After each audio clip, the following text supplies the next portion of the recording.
Hello and good evening to everyone. Welcome to Pitch Points in collaboration with Afrobeat Live Fan Zone. And we're here today to talk about, really just review the Champions League games that we watched yesterday and today. And with me, I have all the way from Liverpool, England, I have the lone toffee, Kyle Blundell. How are you, mate? I'm great, mate. The nerves are just, the nerves and the excitement's just starting to go down after that game. That was a phenomenal game of football, wasn't it, mate?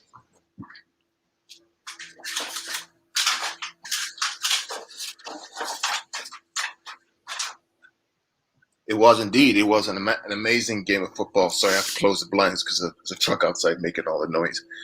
Yeah. It was a phenomenal game of football. I think all the games, over the past 2 days have been phenomenal. I talk about this all the time.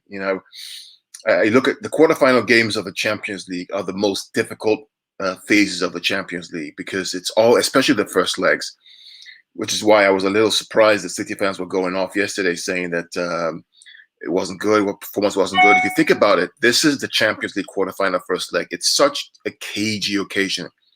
Teams are trying to figure each other out very quickly, and one mistake and you're out, right? It's always very difficult. But we'll talk about the 4 games. Let's start with today. Let's talk about the Porto-Chelsea game. Porto had 2 of the best players missing. Hi, Charlie. How are you? Good to see you, mate. Good to see you. Porto had 2 of the players missing, but overall, were you surprised with the result? Not really. I said it yesterday, didn't I? It would have to be a bit of a mess up for Tuchel and a bit of a confidence loss from the game against West Brom for Chelsea. I wasn't really surprised, but I thought, to be honest, Porto played very well. They did. I think they lacked that clinical edge up front, but unfortunately for I don't want to say lower teams, but these teams that don't come from the top 5 leagues or on a world-class side, that's the problem. You've got to have a world-class finisher, don't you? And I think Chelsea were just a bit more clinical, and that's probably what got Chelsea through. But yeah, it was a good game of football, and Porto proved, they basically went with the same game plan they did against City. Yeah, very physical, very physical. Yeah. Clearly they were missing the best player, Oliveira, who scores all their goals. I think he scored, 10 or 12 goals in the competition so far, or something like that. He's been really, really good. 8 goals, I think, in the competition so far. He's been really good. So he was missing, and they had another player missing. So I wasn't surprised, and it was just mistakes that Porto made. But the reality is, frankly, they really shouldn't be. Everybody deserves to be where they are, but if Juventus had done their homework, there's no way Porto should have been in this competition. So it doesn't surprise me. I don't think anybody really paid much attention to that game. I did think Porto had a lot of chances. If they had to finish it, like you said, they'll probably, either draw that game or win it. But it is what it is. Anything else on the Porto-Chelsea game that you saw? I saw the miss from Havertz. That was funny. But they really need to get a striker. Who Chelsea certainly need a striker that's like a Lukaku or a Haaland, because that's one of the main things stopping them at the moment. Because for me, Timo Werner just isn't good enough. Like he works hard and he does work hard, but his shooting is just horrendous.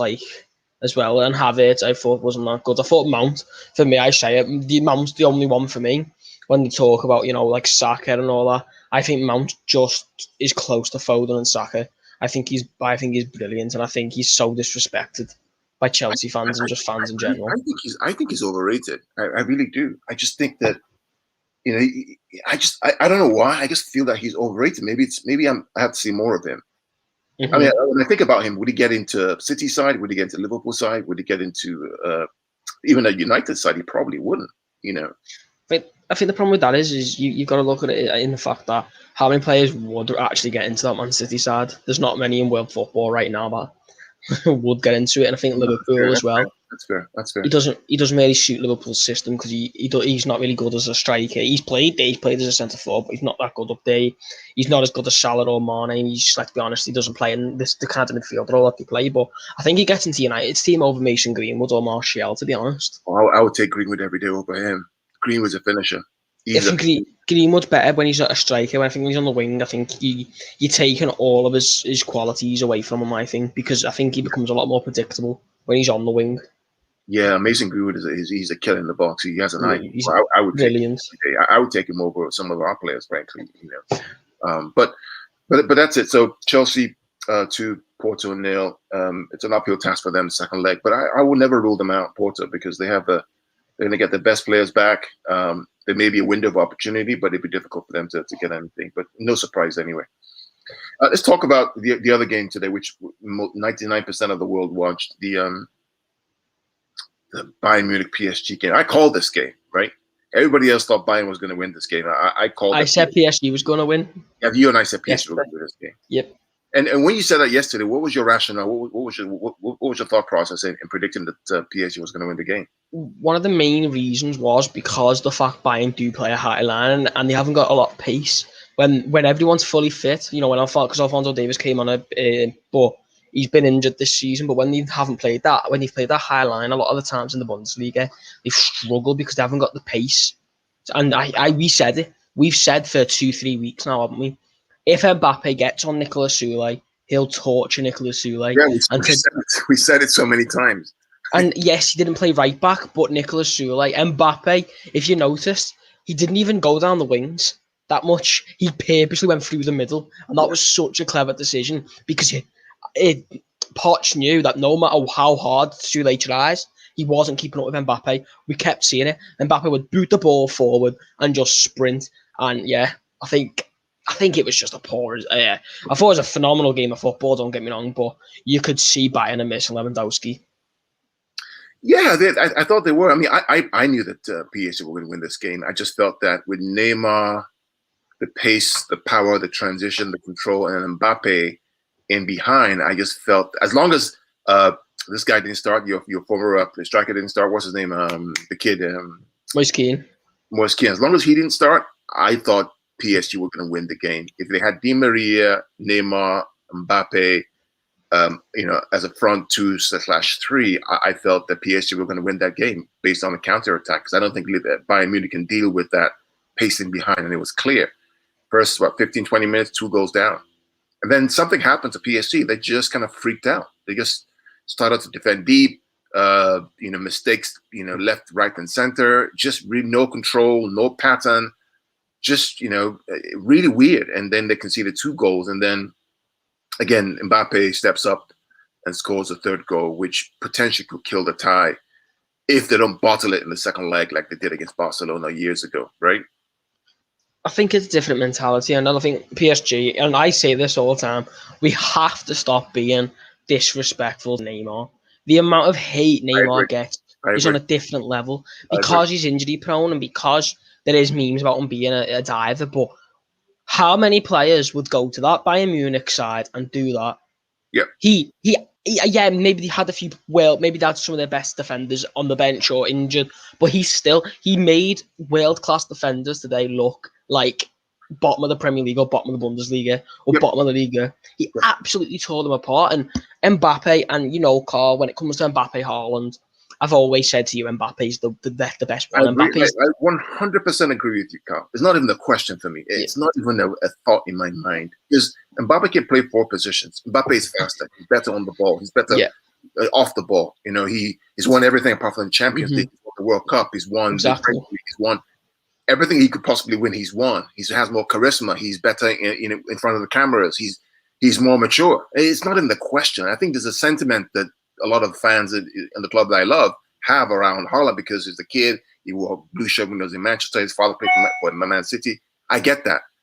But if you have the opportunity between both players at this age for our club, it's not even close. It's I think another thing is, I think, me and you get this a lot because we say that I think any player in the world, any fan should rather have Mbappe. For me, I think Mbappe is the best young player in the world. And for me, I don't even like classing him as that anymore because I think he's matured into the top 5 best players in the world. And I know that's very controversial, but I don't really see many players that would be able to. I don't think it's controversial. I don't think so. If you look at it this way, if you picture the next 4 or 5 years when Messi and Ronaldo finally fade away, who is going to be challenging for the Ballon d'Or if they go to a club like PSG or Man City or Real Madrid, Barcelona? It's got to be Mbappe.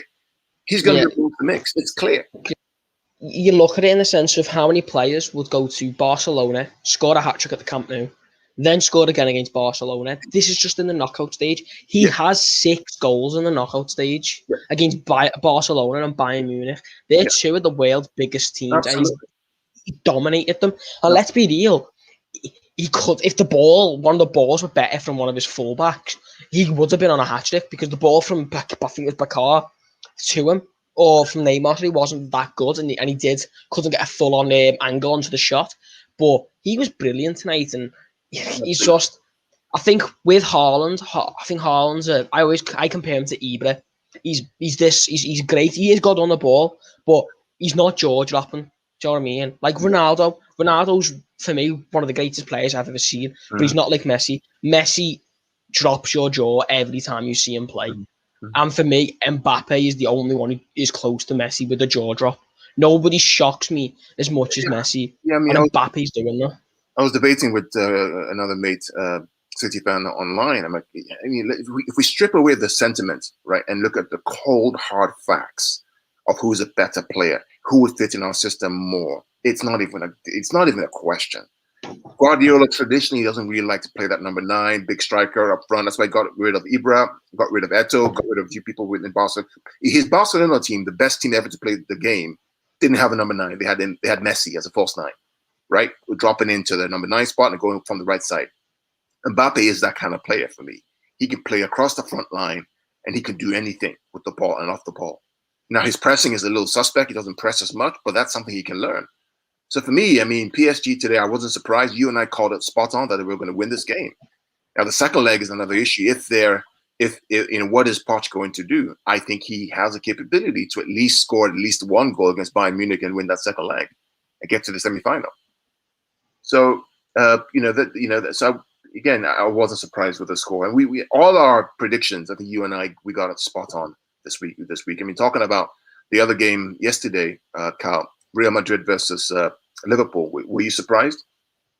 Well, I switched my predictions, didn't I? Because Varane was out and Ramos was out. And look, I don't think I was in the wrong for doing that, because I think you look at it on paper and you think let's be real, they're probably the best centre-back partnership. And other than probably on form this season, and John Stones, Diaz, let's be honest, there's not many centre-back partners better than them two, are they? Because they've done it consistently for the last 4 or 5 years as well. Yep. So I think when they went there, I was like, oh, sure, Mane, Salah, they had just got maybe, they just beat Arsenal, and you think, though, also in the Champions League, they've been getting, decent results. But again, Trent Alexander-Arnold, I say this, I've always said it, going forward, he is the best right back, I think, in the Premier League. But going back, he's the worst he's the worst player in the Premier League going back. He can't defend. And the way Real Madrid it was so beautiful, because I've said this to you, Carl, a few times. Real Madrid did the exact same thing Manchester City did 2 years ago, purposely got Sane just to run at Trent. Not even do anything with the ball that much, just run at him. And that's what they kept doing with Asensio. They kept just telling Asensio and Vinicius Jr. to run at Trent. And you could see Trent he didn't know what to do. Yeah, they overload the left side of the field. That's what they did with Vinicius and I think it was Asensio. Just overload the left side. And so this guy was confused. And then you had Kroos pinging balls from 40 yards back into that space. That pass that Kroos made was just world class and world class. Yeah, it's coming to that stage, I think, for Klopp now where it's gonna really test the mentality of Klopp and of Liverpool, because we've seen them come back, and as much as I hate Liverpool, we've seen them come back against Barcelona in a phenomenal comeback. Yeah, but they're the kings of doing it, of coming back. But the problem is they're not playing against the team or a manager that lets lead slip. This is the best manager for winning that. He's won it 3 years. He's been in the competition, I think, 5 times, isn't it? Won it 3. Yeah, I mean, this is not Barcelona under what's his name, the former manager. This is Real Madrid Zidane. I said it in our prediction, in our analysis that Real Madrid were going to win this game and win it comfortably, and it happened, right? Because there's no evidence to me. I mean, you can't Kabak and what's his name, Matt Phillips, whatever his name is, playing centre back for Liverpool against Real Madrid. Do you really think Liverpool are going to win that game? Hell no, that's not going to happen. It's not going to happen. Liverpool have given me no evidence this year that they're able to win the competition, in my opinion. I think the big even if they get through to even if they get through Real Madrid in the next leg, I don't even if it get to the final, they're not going to win the competition. Not with those two centre backs. no way. And I think as well, I think a lot of people have been letting Alisson off so much. And what annoys me is Pickford, for us, I know it's different levels, but Jordan Pickford makes so many mistakes, yeah. But if that was Pickford that done that, Sky Sports, BT, imagine the hate Pickford would be getting. He's not good enough for the England team. Pickford has come out and said openly that he suffered from things like depression and anxiety because of the way people talk about him. I've criticised him a lot, and I don't think he's good enough for my club. But I'm not going to sit here and go further than that. But the way the media go on saying he's the worst keeper in the league and he's this and he's that, but come on, why? Where's the level of consistency for me? Even Ederson, when Ederson made that mistake against Leon, they were all saying that's why Alisson's number one and that's why Alisson's the better keeper. Alisson's cost Liverpool, City, Everton, Everton. The reality is anybody who says Alisson's better than Ederson this year is full of crap. And frankly, any year really. I mean, last year I would say yes, he had a better year, but the reality is that if you watch Alisson at Roma, he was total shite, frankly. So I'm not even giving that even any credence at all. It's a usual media nonsense. I hate the media, to be honest. This season. Well, let's talk about the final game, the City versus Dortmund.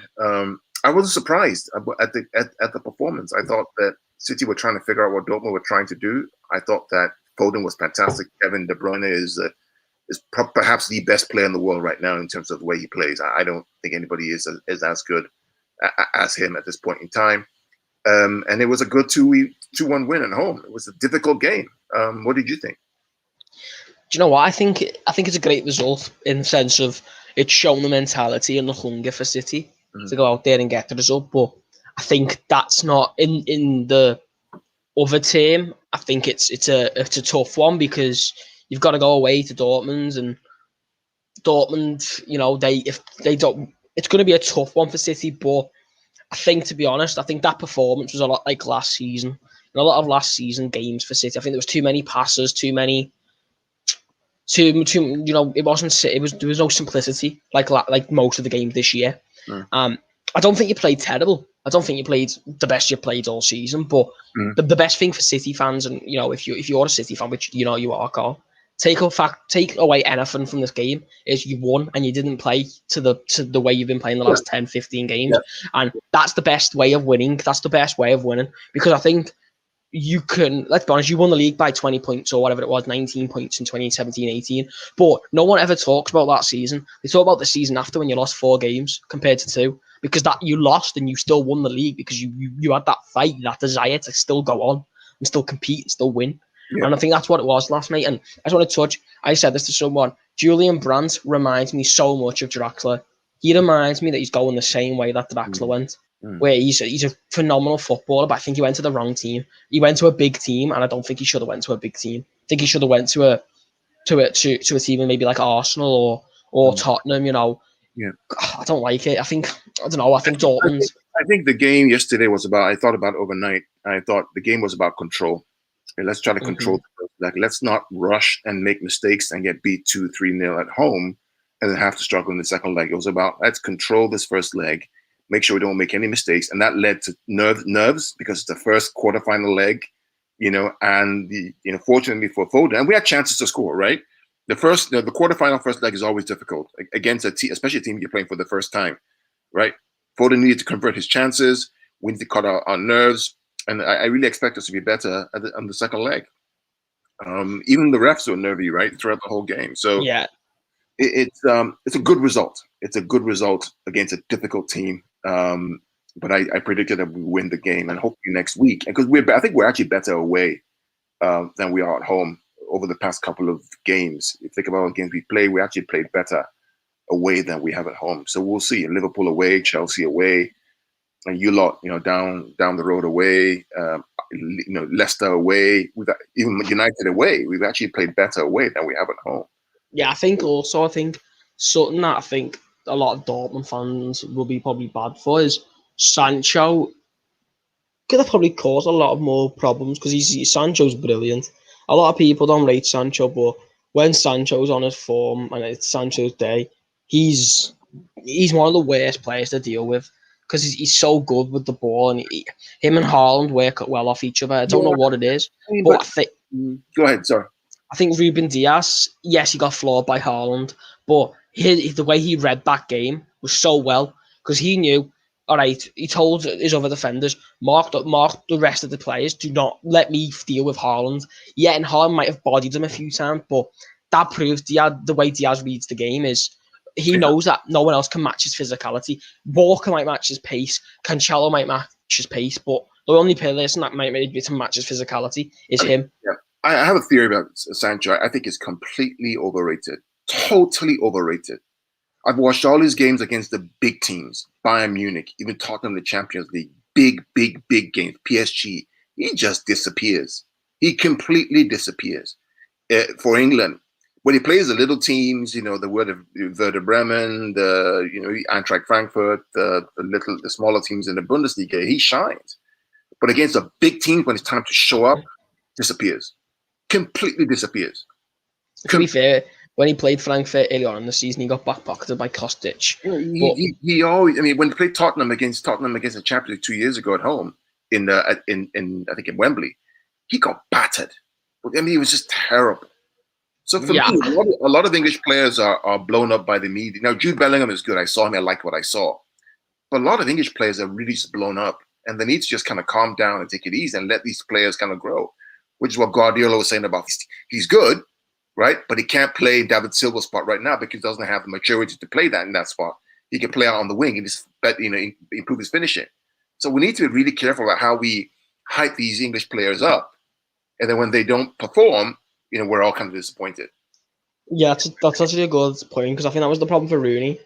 Rooney, as good as Rooney was, I think there was so much on him at such a young age because he broke through at 16, 17, and there was such a reputation on him. And Sterling had it, to be fair, for a few years. Sterling had a reputation that shouldn't have been put on him. But I think because England have failed in European competitions, when it comes to the World Cup, the Euros, we fail so much. But I think when you get that star or that player that the world's looking at, and the world are looking at Sancho, the world looks at Sterling, the world looks at players like, maybe not Bellingham, but players like Harry Kane, and you stop and think, these players are superstars when the world-class players, but maybe not on the level of an Mbappe. But I think you get carried away when you from your country and they are stars and they are playing and beating teams. But I think it's got to be perspective, and as good as Sancho is, I think him and Haaland work so well together. But people, for me, I think the problem is the problem for Sancho is the question this season for me is his head in it this season? Because we know how close that move was to Manchester United. Is his head still there? And his stats, it's 21 games, 17 goal contributions. It's part of growing up, right? That's part of the growth process. That's why I respect players who put their head down and work, right? James Rodriguez puts his head down and works. Phil Foden, with all the hype around him, he puts his head down and works. Kevin De Bruyne sticks his head down and works. There's no hype. There's no agent distraction. Kevin De Bruyne signed a contract without an agent. So,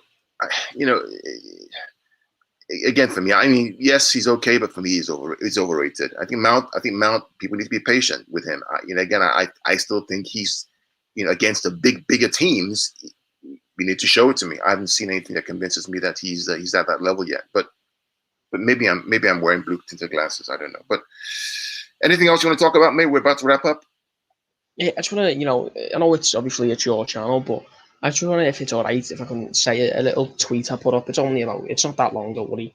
Just a tweet about Everton, because a lot of people have been jumping on. Absolutely, mate. Absolutely. And even though I criticised them, but I didn't criticise him. We're saying he's not good enough, because I think he's one of the best strikers in the league.